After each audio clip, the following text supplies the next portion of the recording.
Hello दोस्तों, इस video में हम नरेशन के बारे में बात करने वाले। दोस्तों, इस वीडियो में मैं आपको असर्टिव सेंटेंस का डायरेक्ट नरेशन से इनडायरेक्ट नरेशन में कैसे परिवर्तन करते हैं इसका नियम बताऊंगा। दोस्तों, इसके पहले हमने वीडियो में नरेशन के बारे में थोड़ा बहुत चर्चा किया था। दोस्तों, नरेशन दो प्रकार का होता है, एक डायरेक्ट नरेशन, एक इनडायरेक्ट नरेशन। डायरेक्ट नरेशन भी दो प्रकार का होता है, एक रिपोर्टिंग वर्ब, एक रिपोर्टेड स्पीच।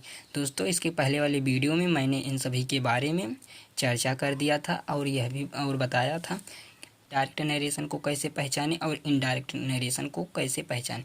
दोस्तों, डायरेक्ट नरेशन को इनडायरेक्ट नरेशन में बदलने के लिए हमें रिपोर्टिंग वर्ब और रिपोर्टेड स्पीच पहचानना बहुत आवश्यक है। दोस्तों, चलिए वीडियो को स्टार्ट करते हैं। सबसे पहले हम इस सेंटेंस में रिपोर्टिंग वर्ब और रिपोर्टेड स्पीच को पहचानेंगे। तो कामा के बाहर वाला भाग जो है ये रिपोर्टिंग वर्ब है और कामा के अंदर वाला जो भाग है ये रिपोर्टेड स्पीच है।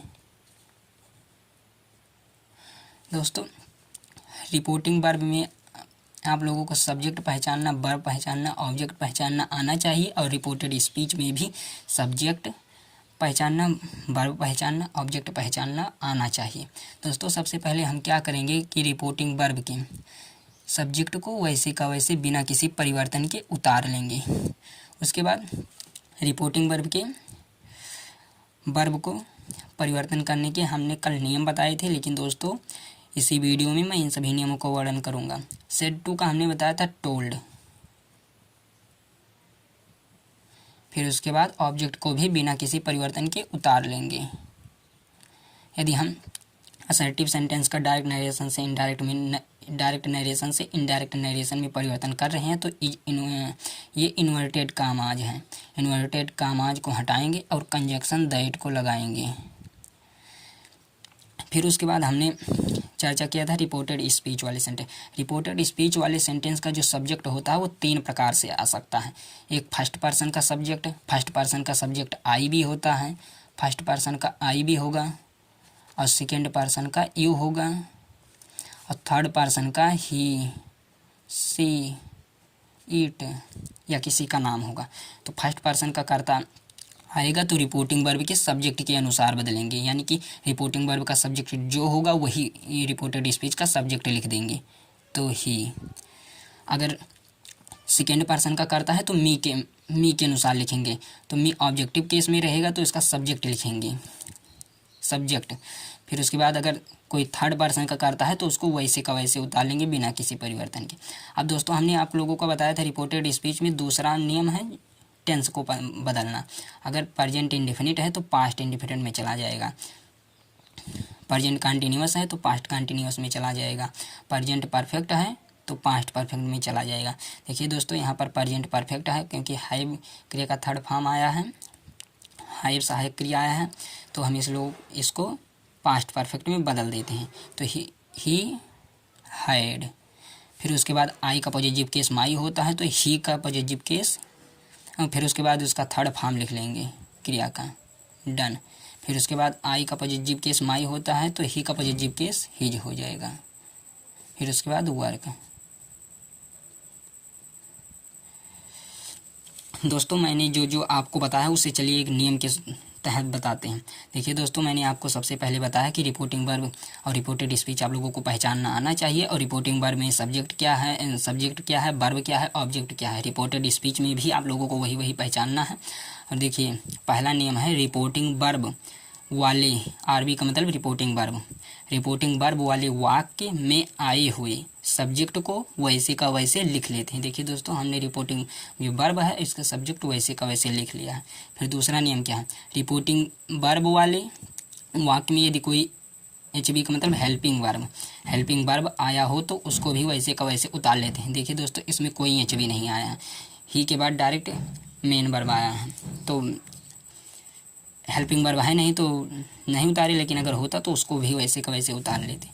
फिर उसके बाद तीसरा है रिपोर्टिंग वर्ब के मेन वर्ब को निम्न तरीके से बदलते हैं। अब रिपोर्टिंग वर्ब का मेन वर्ब आ गया है, इसको बदलने के तरीके, से को से ही रख देंगे और सेज को भी सेज ही लिखेंगे, लेकिन से टू को टेल कर देंगे और सेज टू को टेल्स कर देंगे। सैड को सैड ही रहने देंगे, सैड टू को टोल्ड कर देंगे। फिर चौथा नियम क्या है, आरबी का मतलब आप लोग समझ रहे होंगे, रिपोर्टिंग वर्ब। रिपोर्टिंग वर्ब वाले सेंटेंस में आए हुए ऑब्जेक्ट को भी वैसे का वैसे लिख लेते हैं। देखिए रिपोर्टिंग वर्ब का ये ऑब्जेक्ट है, इसको भी वैसे का वैसे लिख लिया गया है। फिर उसके बाद पांचवा नियम है, यदि रिपोर्टेड स्पीच, और इसका मतलब रिपोर्टेड स्पीच, यदि रिपोर्टेड स्पीच वाला सेंटेंस असर्टिव में हो तो इन्वर्टेड कामाज को हटाकर कंजक्शन दैट का प्रयोग करते हैं। देखिए दोस्तों, हम लोग असर्टिव सेंटेंस का डायरेक्ट नरेशन से इनडायरेक्ट नरेशन में बदल रहे हैं, तो ये इन्वर्टेज कामाज है, तो इन्वर्टेज कामाज को हटाया, कंजक्शन दैट लगाए। दोस्तों छठवां नियम है,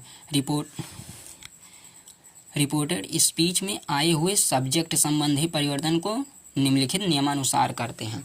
तो सबसे पहला नियम है, यदि रिपोर्टेड स्पीच का सब्जेक्ट फर्स्ट पर्सन जैसे आई बी हो तो इसका परिवर्तन रिपोर्टिंग वर्ब के सब्जेक्ट के अनुसार किया जाए। दोस्तों अभी हमने आप लोगों को बताया है कि अगर ये रिपोर्टेड स्पीच है, ये रिपोर्टिंग वर्ब है, तो रिपोर्टेड स्पीच वाला सब्जेक्ट जो है फर्स्ट पर्सन में है, तो इसको रिपोर्टिंग वर्ब के सब्जेक्ट के अनुसार बदलेंगे।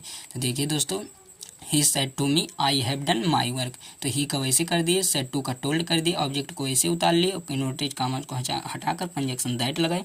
ही आई को इस ही के अनुसार बदला तो ही आ गया। फिर उसके बाद प्रेजेंट परफेक्ट में है तो पास्ट परफेक्ट में बदल दिया गया टेंस को, he had done his work. फिर उसके बाद सब्जेक्ट का दूसरा परिवर्तन है, यदि रिपोर्टेड स्पीच का सब्जेक्ट सेकेंड पर्सन जैसे यू होता है तो इसका परिवर्तन रिपोर्टिंग वर्ब के ऑब्जेक्ट के अनुसार किया जाता है।